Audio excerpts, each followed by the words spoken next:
Okay, we're ready to go.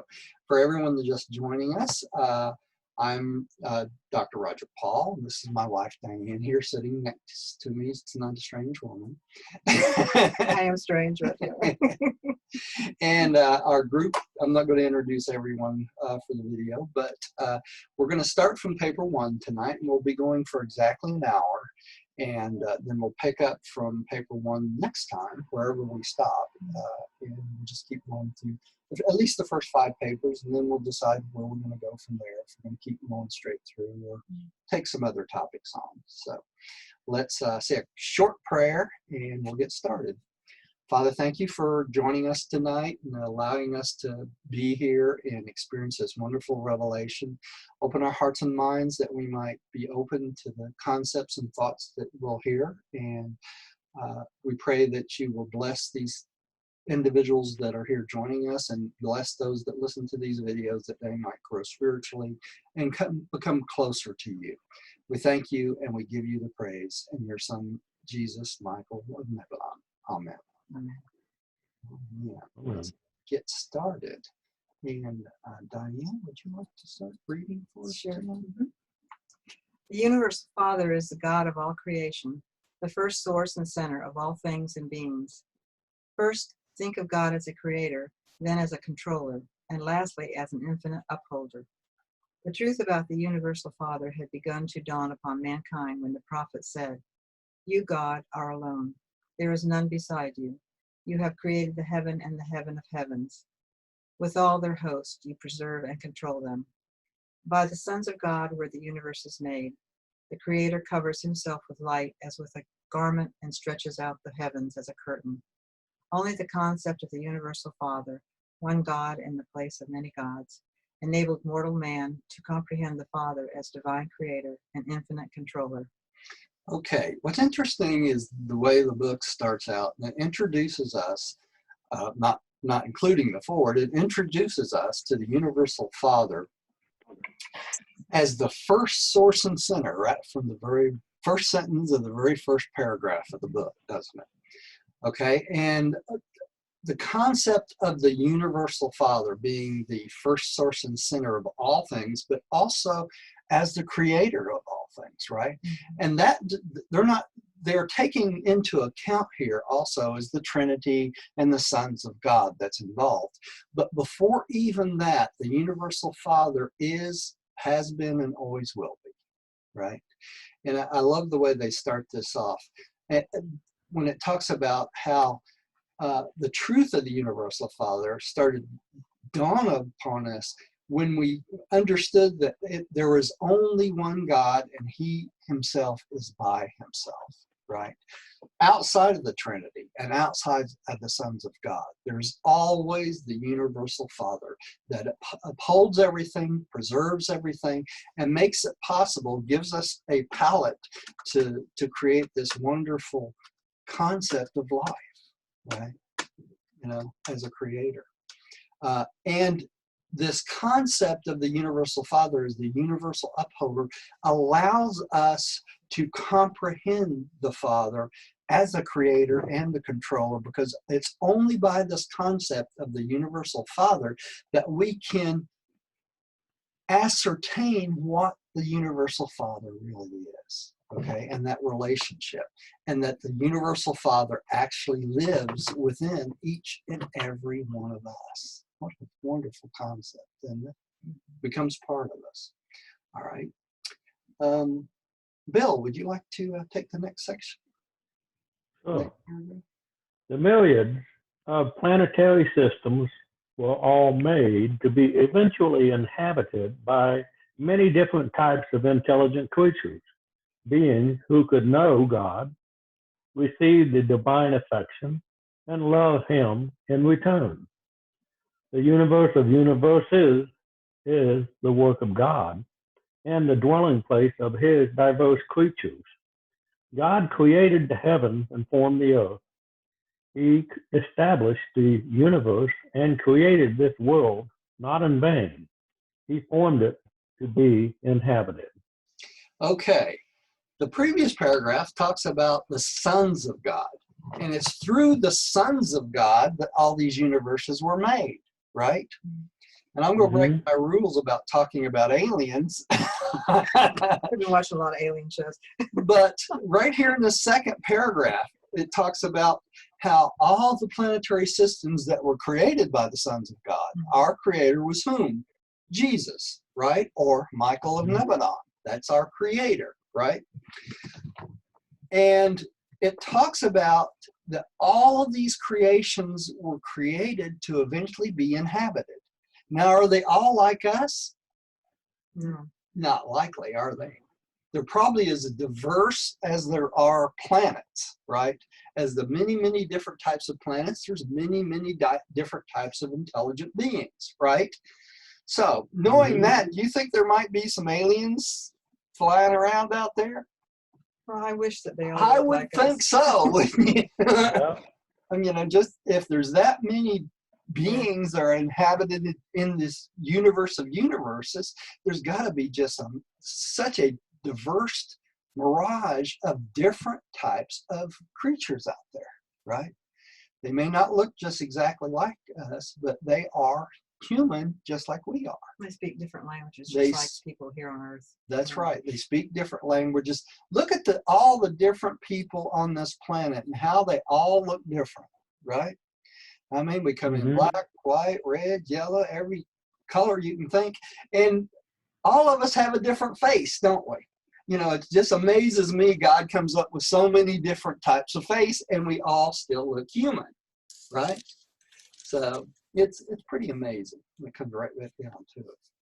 Tim, would you like to take the next one? Sure. Let me see, where are we? The Enlightened Worlds, didn't he just read that? No, that's the one we're on. Okay. The enlightened worlds all recognize and worship the universal Father, the eternal maker and infinite upholder of all creation. The will creatures of universe upon universe have embarked upon the long, long paradise journey, the fascinating struggle of the eternal adventure of attaining God the Father. The transcendent goal of the children of time is to find the eternal God, to comprehend the divine nature, to recognize the universal Father. God-knowing creatures have only one supreme ambition, just one consuming desire, and that is to become as they are, and their spheres like him, as he is in his paradise perfection of personality, and in his universal sphere of righteous supremacy. From the universal Father who inhabits eternity, there has gone forth the supreme mandate, be you perfect, even as I am perfect, in love and mercy. The messengers of paradise have carried this divine exhortation down through the ages and out through the universes, even to such lonely animal origin creatures as the human races of Urantia. Now, this paragraph we could spend the rest of the night on, couldn't we? Exactly. We could spend the entire 2 hours. Yeah, easily on this one paragraph, right? Now, let's talk about this be ye perfect, even as I am perfect. Now, when the universal Father commands us to be this way, because this is a commandment from God, right? Supreme mandate. Do you think he expects us to immediately become perfect? Hardly. Hardly. Perfection is a goal. It's a process. It's a process, right? And it might take us many, many millions of years and lives, really, if you think about it. If you think our progression from human to Morantia being to spiritual being, it's like many lives that we go through, right? And this perfection that God is talking about us becoming is part of the growing process, isn't it? So we can try to be as perfect as we humanly can be in this life. And by doing that, they give us a little pointer in how to do that, don't they? Right here in this paragraph.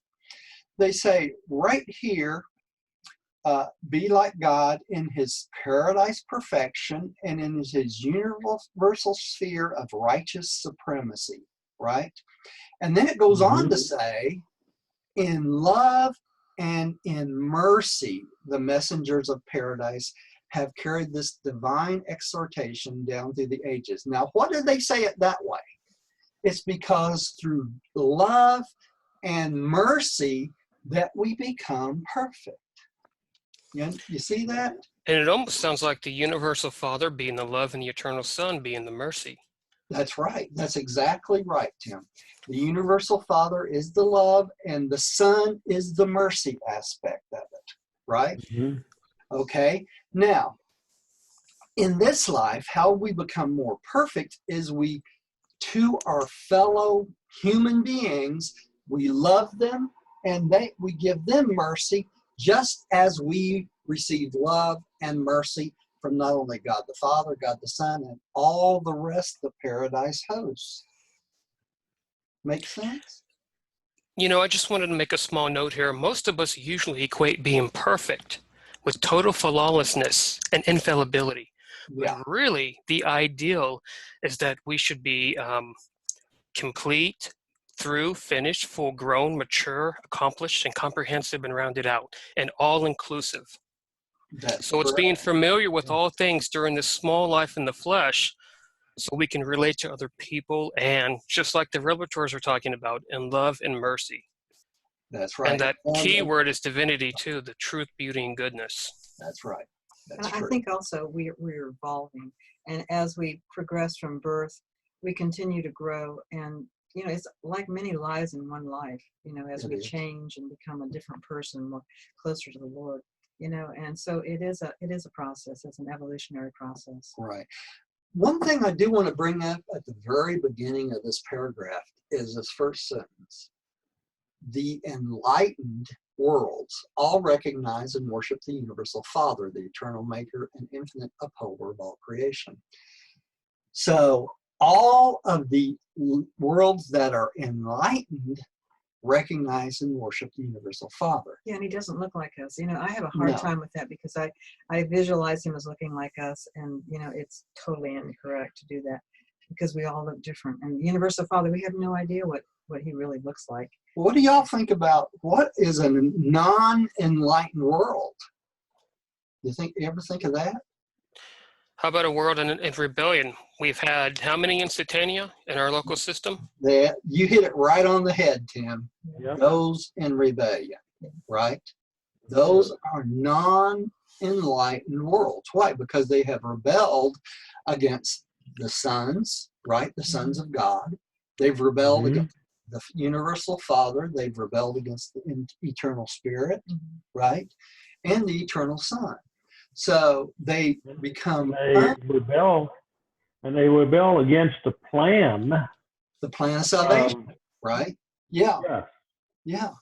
And the process of going through not only salvation, going on past this world, but going on the pathway to discover and find the universal Father on paradise. Now, we all know we have thought adjuster. We know that we have God within us, right? We have a fragment of the Father within us. And we can discover that in this lifetime, right?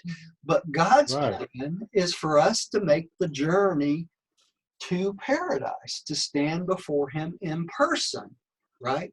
So your thought adjuster becomes part of that enlightenment. Well, excuse me for a second. Hi, Rodney. Yes, we are. We're online. Rodney! We miss you, Okay. Hey, Rodney.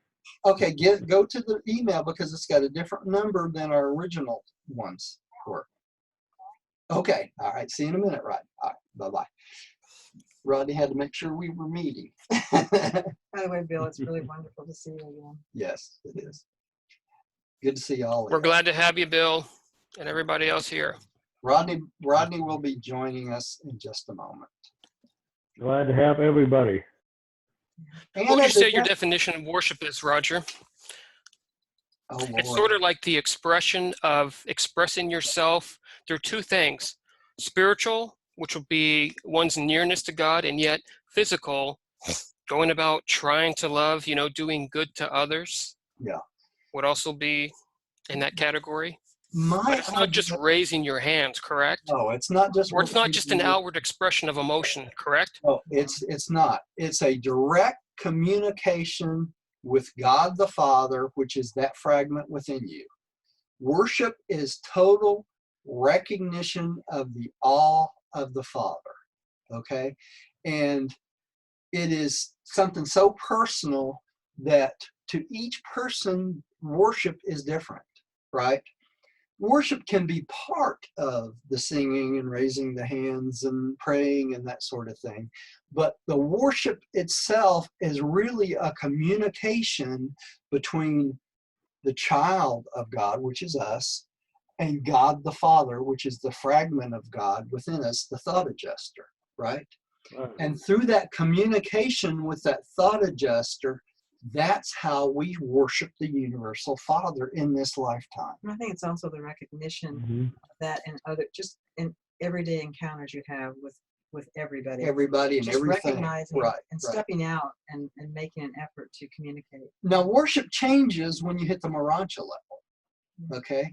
So we have a totally different worship experience in the Urantia level. And then it changes again in the spiritual level, okay? But in the Urantia level, we actually start to be trained by the guardian angels and our spirit helpers and things like that to know how to worship God in more fully form, right? And it goes even further when you hit the spiritual level, right? I had an individual ask me, what is prayer? And I just replied, prayer is an effort to adjust the personality to the will of deity. Yes. Prayer is not a technique of escape from conflict, but rather a stimulus to growth. So it only becomes interest if we start asking and petitioning. Yeah, well, see, versus worship. The moment we start asking for something, it becomes prayer, right? The moment. Anything at all, you're communicating with God the Father and you start asking for things, it becomes prayer, right? Total different thing. That's different than worship, okay? When you have worship, you're asking for nothing for self. You're worshiping God the Father, or the universal Father, for the sake of worshiping God the Father. In divine communion, you're divine communicating, yeah. That's right. Okay. Because through prayer, God elevates our consciousness to a higher place. Yeah. And so that, that answers, it allows us to see more clearly. Right. Well, that's one thing we need to all learn is, in the communication with our Father fragment within us. That's where we learn from the exhortation in the Bible is be still and know I am God. That's right. That's incredible, That's one of the hardest things to do. In the Greek translation, it said be still, but in the Aramaic, which is Aramaic, it says turn to me and know that I am God. So when you feel like you're slipping or missing the mark, you want to turn to our beloved, which is another way of saying our Father versus saying God, which would be Allah. But, when people say the word God, they think of the almighty, powerful, there's energy. But when you say our beloved or our honey as an endearment or our Father, it's something very personal versus this all, magnificent, energized deity that nobody can approach without doing his checklist first. I think the best concept of God is not only the universal Father, but the word Father itself. It's the beginning of all things, right? Father of all things. And it's that relationship that makes it different, right? And that's the very last sentence of the book. Yeah, it is. All right, let's go to the next paragraph.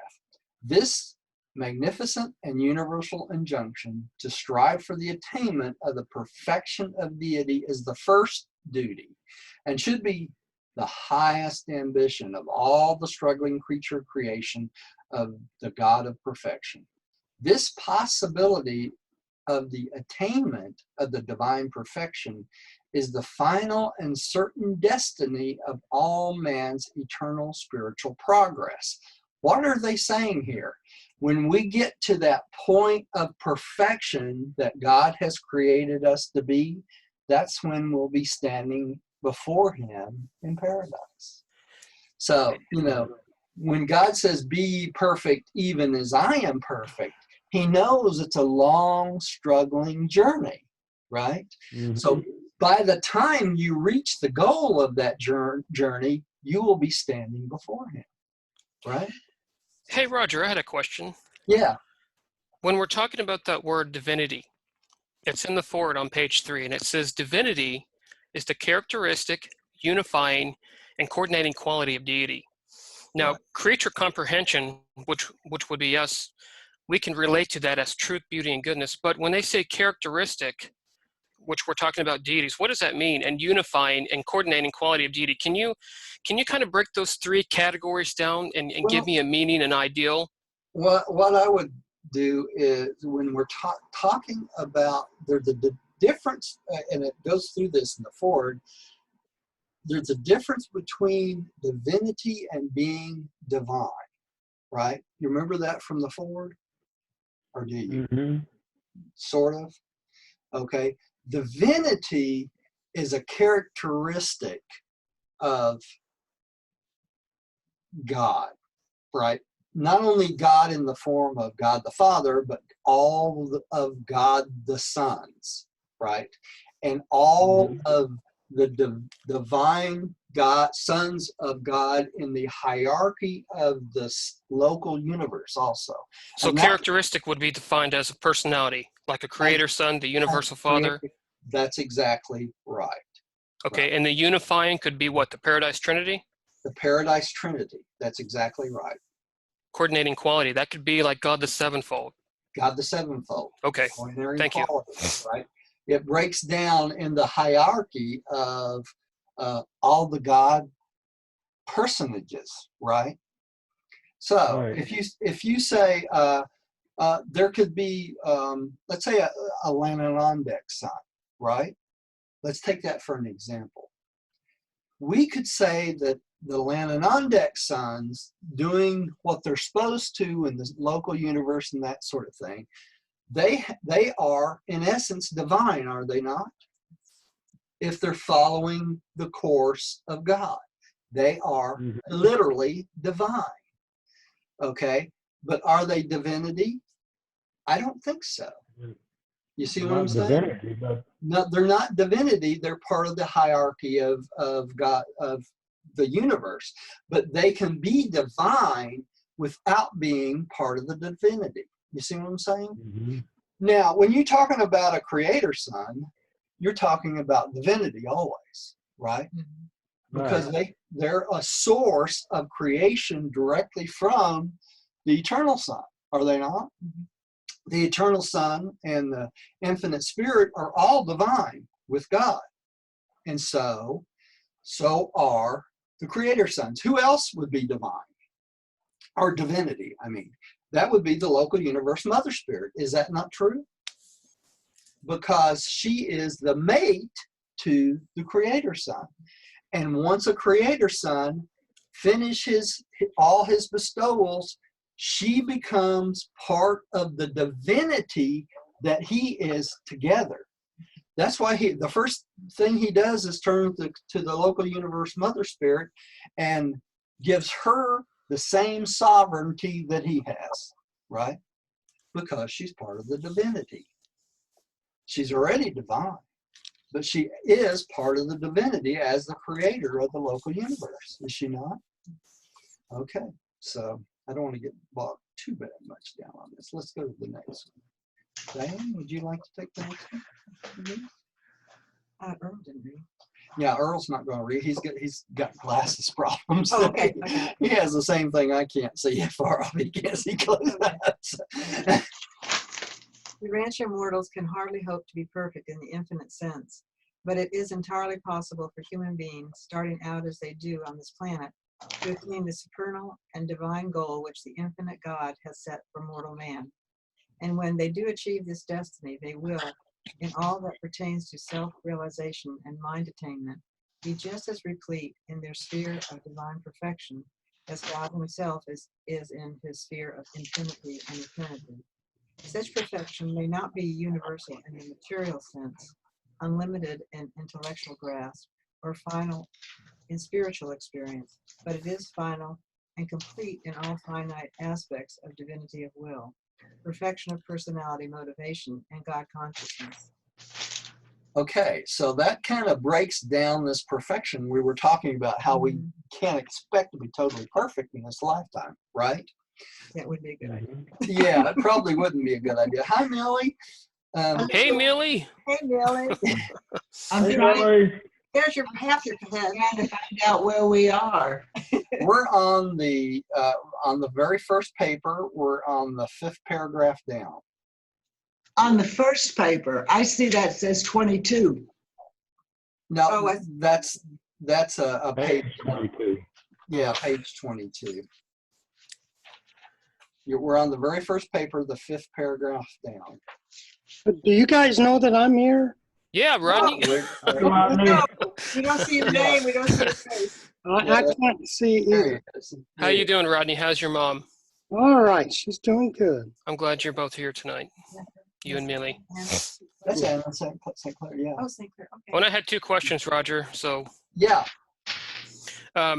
when it says, Urantia mortars can hardly be hoped to be perfect in the infinite sense, what are they talking about in the infinite sense? the infinite sense they're talking about, Tim, is being perfect from now all the way through the entire process of standing before God the Father, the whole journey, and that's what they're talking about. We can't hardly be perfect in the infinite sense because we haven't gone on that journey yet. Yeah, we're finite Right? beings. We're finite beings.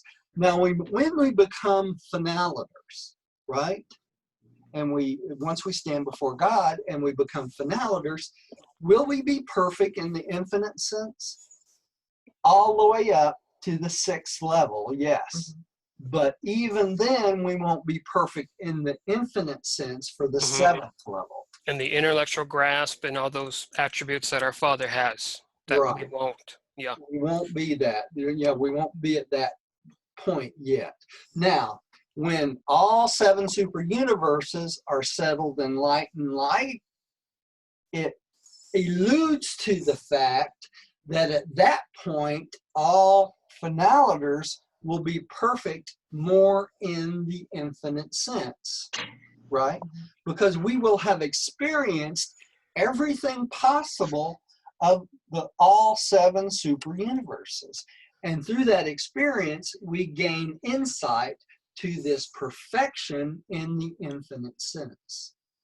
Okay, my second question would be, this is a really big word according to the Hindus because they use this word a lot. And I was wanting to ask if you could help me with the definition. The word is self-realization. This is really big in India. What does that mean according to the revelators? Well, it's not a big deal according to the revelators, because self-realization, the first word of self-realization is the problem. It's really, it's the big problem. When you focus on self and not others, self becomes over important. Okay, and then you think about the realization is the other part of it.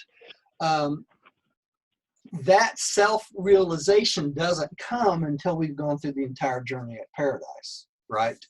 And so if we spend too much time trying to self-realize, we miss out on sharing with one another and others through this love and mercy. Okay, so it's only through allowing oneself to become what? Self-unimportant that we share and we grow, isn't it? Because if we concentrate too much on self, we lose out on concentrating on love and mercy and giving to others, right? And what's the number one rule according to Jesus? How to love one another. Love one another. The most important thing. Love one another. And that realization of self comes through what? Loving one another. It's not through self-importance. Make sense? Hey, Roger, could you define, what are you defining as mercy when mercy? Like, give me a definition how that would pertain to this. Oh gosh, mercy covers so many different aspects, Anna. Mercy comes from the Son, the eternal Son, right? And what we're talking about mercy is mercy for all those things. It's not just sin. All right, that's what people think when you talk about mercy. People think they have mercy from God because they have sinned so much or they've done things wrong, right? It's not only that. Mercy is about God allowing things to go through life, allowing us to make our own mistakes. Part of that mercy is realizing that we're human beings. Right? And through that mercy, we get closer and closer to God. We can't, because we're not perfect, we can't be perfect all the time, right? So the eternal Son allows us to have mercy to make these mistakes and not become over self-important and not become overwrought with guilt, which the Catholic Church really likes to do. Not allowing us to become overwrought with guilt because we're not perfect, right? The mercy of the Son realizes that we're human beings and we're going to make lots of mistakes and we're going to go lots of pathways that aren't best for us, right? So that mercy is there so that we can keep growing along the pathway. Now, how does this word mercy affect one another? It's only through giving mercy to one another that we allow for the imperfections of one another and dealing with one another. So if we're merciful to our brothers and sisters, then we learn from being merciful to them how we get more merciful from other beings and God the Father and God the Son. Let me just give you 3 definitions, Claire. Thank you. I'll read it for you. Mercy here denotes the height and depth and breadth of the truest friendship, loving kindness. Mercy sometimes may be passive, but here it is active and dynamic, supreme fatherliness. Mercy sets the guilt of evil doing to one side, but love destroys forever the sin and all weakness resulting therefrom. Thank you. You're welcome. Isn't that beautiful? That's beautiful. It really is. Thank you, Kim. Okay. See if there's anything else we want to talk about in this paragraph. Well, they mentioned the word mind attainment. So that's kind of like the ascension career, correct? That's the ascension career. Mind attainment is going through the ascension career, starting with the starting right after death with our Urantia state, really. We really develop our mind in the Urantia state more than any other time, right? And that's what it's talking about there. And, you know, it talks about being replete here in the sphere of divine perfection as God himself is. Only God is completely replete. You know, we can't expect to be that, but we can achieve for that goal, you know, in this lifetime. What would be a spiritual experience? I think you've asked that before.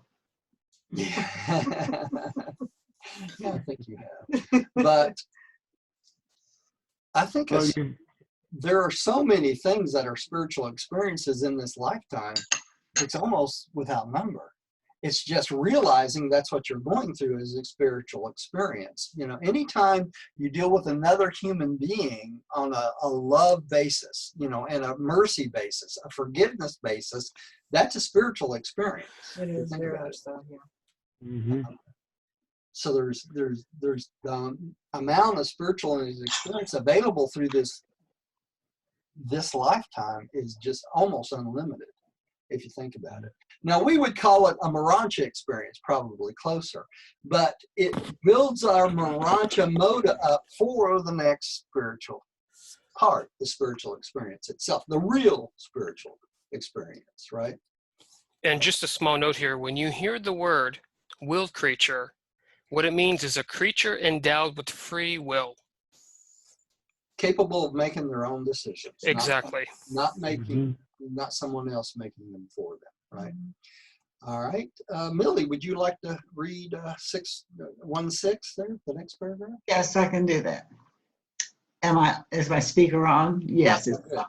This is the true meaning of that divine command, be you perfect, even as I am, which ever urges mortal man onward and beckons him inward for that long and fascinating struggle for the attainment of higher and higher levels of spiritual values and true universe meanings.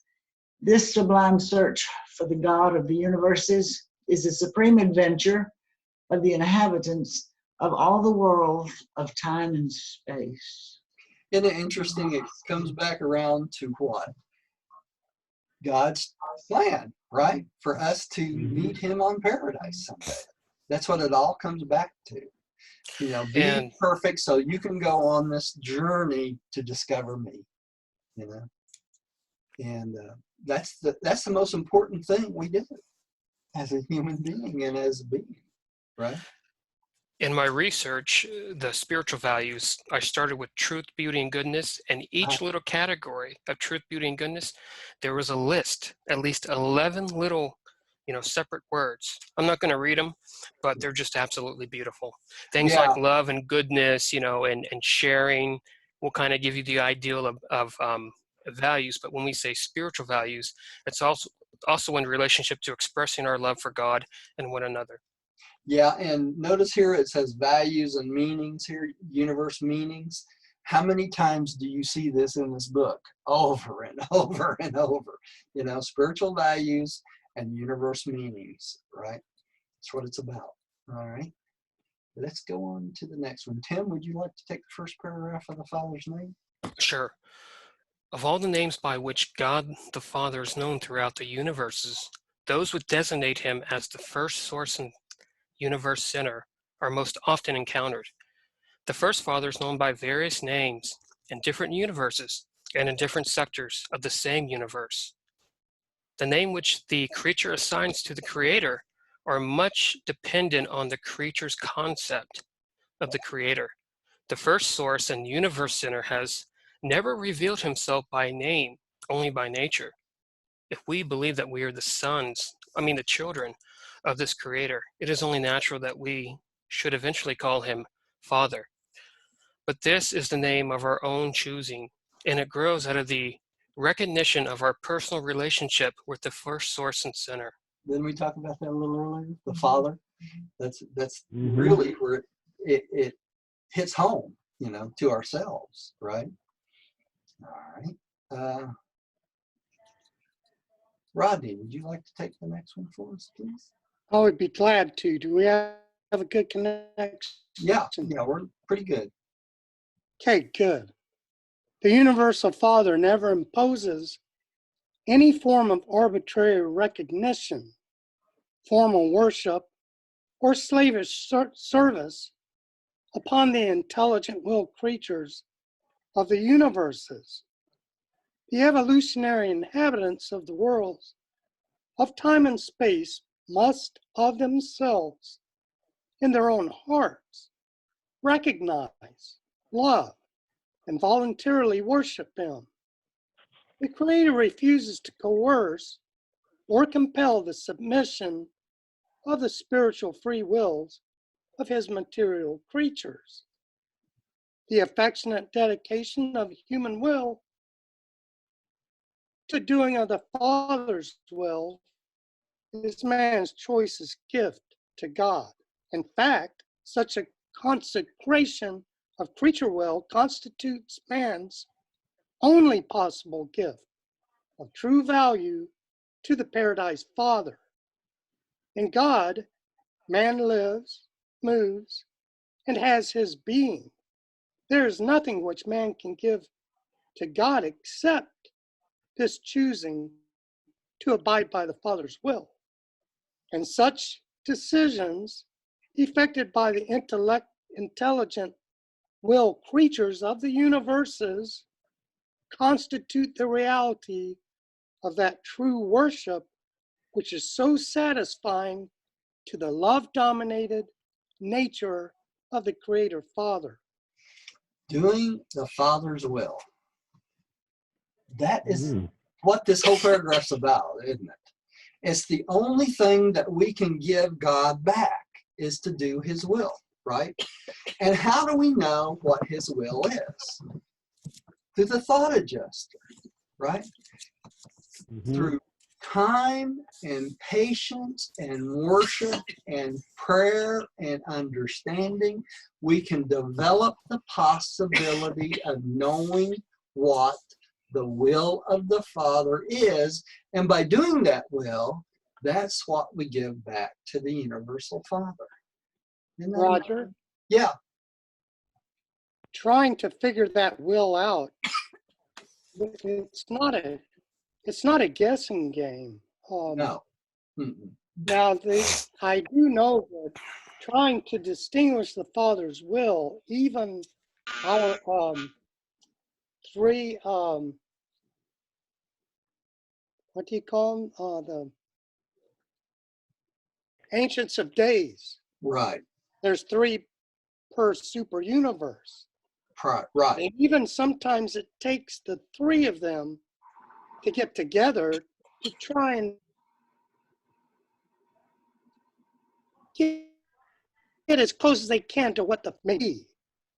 Yeah, what the Father And will. so it's not something that's just there in your face. It's a very small voice that's in your heart, and you recognize it by following what Jesus has taught us to love Right. one another. When you love your fellow man as you do yourself, you're following that small voice.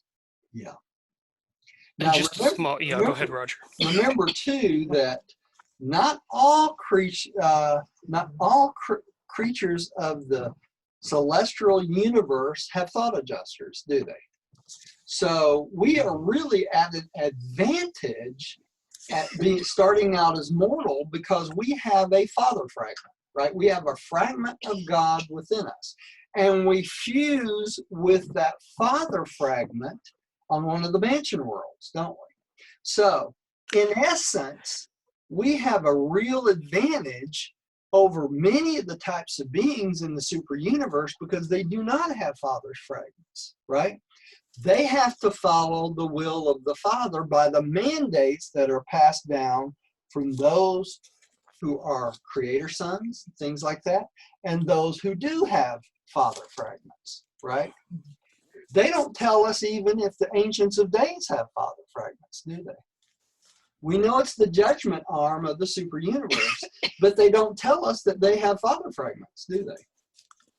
They just have not informed us of that. It's not something they felt was important. Knowing it's the judgment arm of the super universe, I would assume they have a pretty direct connection to God, wouldn't you? I mean, that's I would say a pretty fair assumption. But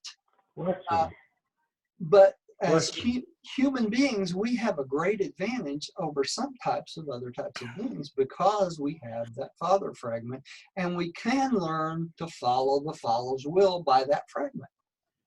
What a blessing, you know? But my question is though, did Lucifer and Satan have father fragments? No, they tell us in the book they didn't. Lucifer and Satan were Lenonandek sons. Lenonandek sons and Verondadek sons both are not born with father fragments. They have to follow the mandates of whom? The creator sons, right? Right. And They were created by the creator sons. So they are responsible to follow the mandates of the creator sons. Right? Because as far as they're concerned, the creator sons are God, right? God the Father is also their God, but the creator sons is God as we know it, just as we know that the creator sons are God to us also, right? Yeah. Like the like paper 112 and the 139th Psalm and Jeremiah 1:5 says that the Father knew us before we were formed in the womb. Now they're talking, Bill, they're talking about human beings there. They're not talking about Right. celestial beings, right? So they're Mhm. talking about human beings in that passage. Right. Okay. And so that's what I find amazing is that we get the gift of being birthed by the Father, even though we're living in these bodies that are made in the local universe. Yeah, and also, Bill, the papers on the thought adjuster tells us that the thought adjuster knows our potential before we are born. They're assigned before we are born. So the thought adjuster, before they even come to dwell in us, already has a pretty good idea of what kind of person we're going to be. Right? Mm-hmm. And just a small note about the Father's will. Most people feel that God's will is something that is being forced upon us.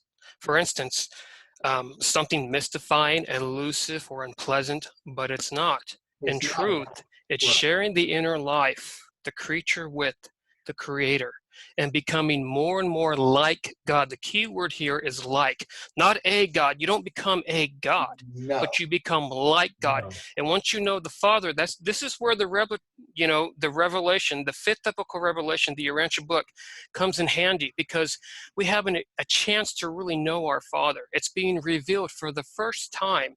Okay, we had Jesus, but a lot of the four Gospels, there's things that are kind of sketchy and edited and inserted. But now, finally, we have a really crystal clear view of the Father. Yeah, and a crystal clear view of Christ, right? Correct. Through the Urantia book, we get a picture and an understanding of Christ that is just not possible through the New Testaments. It just is not. I know people love the Bible. That's fine.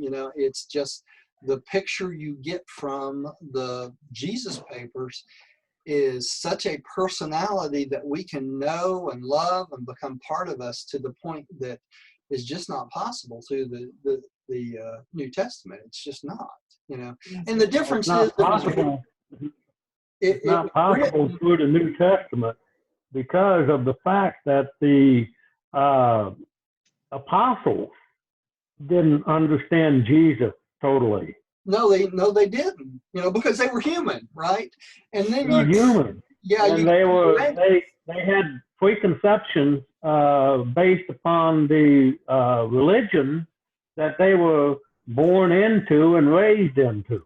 That's right. That's right. And how many times did he say, "You will stumble over my teachings"? You will stumble over my teachings over and over and over again. Right. Right. Exactly. Tried to make it as clear as possible, but there's only so far you can take an individual person, only so far to a point that you can take them because of their understanding of what you're saying, right? And the Urantia book paints us a picture that is totally different. Totally different. It's complete. It's complete. And yeah, I have said it over and over and over again. I think we're so blessed just to have this book. If we never talked about this, if we never met as a group and we never met one another and we never talked to another single person, if you just read this book on your own, you would be blessed in your life just from what's in this book. We're blessed even more by meeting and discussing it and talking about it and that sort of thing. But we're blessed just to have the book, period. It's just overwhelming, So let's go on to another paragraph before we get too far off. And that's, what I find it sad though is Christianity is missing the boat on, the way they're treating this book. Yeah, well, that's because they've not been made aware and they do not understand. Exactly, but it's changing. That's right. That's changing. But the tide is turning.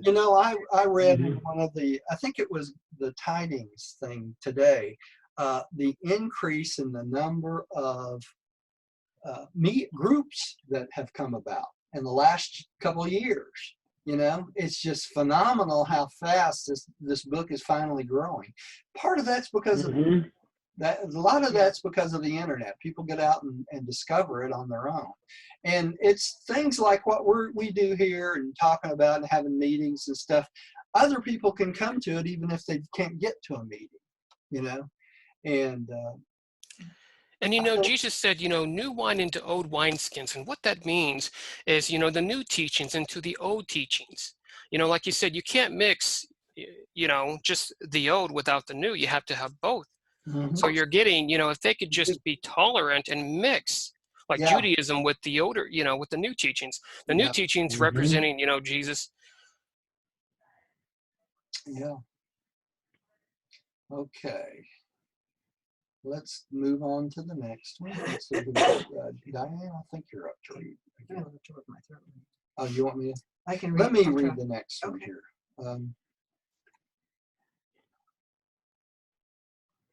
When you have once become truly God conscious, after you really discover the majestic creator and begin to experience the realization of the indwelling presence of the divine controller, then in accordance with your enlightenment and in the accordance with the manner and method by which the divine sons reveal God, you will find a name for the universal Father which will be adequately expressive of your concept of the first great source and center.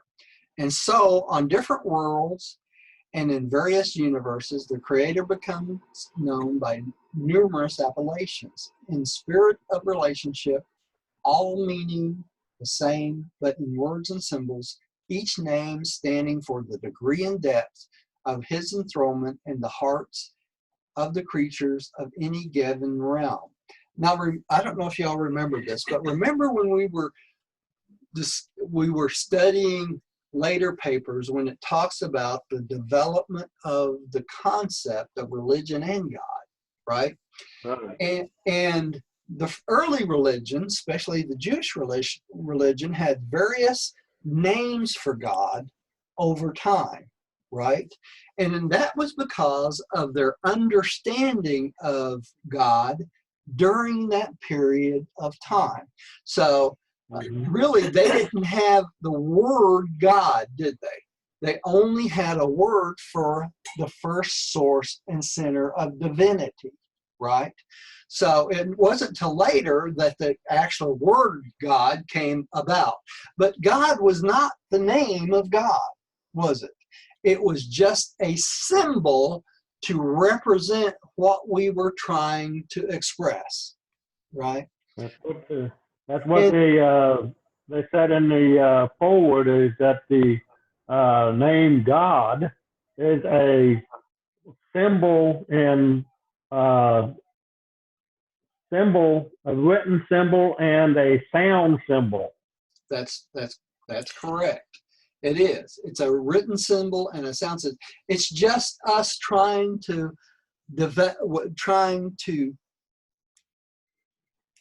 Find a way to communicate. Yeah, communicate the first source and center, really. That's what it all boils down to. Well, And so yeah. what they're saying in this paragraph is for each planet and each location, the name of the first source and center comes about by different methods. So if you went to another planet and stood on that planet, you could say the first source and center or God, either one, and they wouldn't have any concept of what you were talking about, right? Because they would have their own concepts or symbols for that which we were trying to express, right? Right. So when the revelatories are using that word, God conscious, what does that mean? It means the intellectual capacity for knowing God. Now, the Hebrews, they had a name for their God. They started out with Elohim. And then the Aramaic, which came later, was Ilaha. The Arabs shortened it to Allah. So, yeah. And then if you talk about, you go into, I think it's paper 90 something, they talk about those levels of, you know, the names like Yahweh, then Supreme Yahweh and Elohim and El and all that. Yeah. For each age there was a different name for God, right? And the Jewish sect remembered Yahweh for the longest time, right? Actually, when Jesus was on the earth, Yahweh was the concept of God, right? Mm-hmm. And it was through Jesus that the concept of God went from Yahweh, this all-powerful being, right, to a father, right? It was really Jesus that taught us that God the Father was Roger. the Father. Right. Yeah, Actually, Yahweh signified the political God. yes, The- of the time. Their God. Yeah, There's not mankind. right, exactly. Jesus set him straight on that. Yeah, and explained to him that God was the universal Father or the infinite upholder, right? Right. Jesus really put the relationship of God the Father as the Father because he was what? The Son of God, right? Right. Yeah, so it made a big difference, right? He always called himself the Son of Man. The Son of Man, but That happened until he had that famous conversation with Peter. Mm-hmm. yeah, Yeah, usually the Son of Man translated as a human being. yeah. Mhm. And usually, Jesus or Ishwa referred to God in only two when he was using that. It was God, Allah, and then Father or Abba or our beloved. Yeah. It was Jesus that taught us that God is our Father, really. All right, let's go on to the next one. Bill, would you like to take the next one? Sure. Near the center of the universe of universes, let me go back to the screen here. The universal Father is generally known by names which may be regarded as meaning the first source.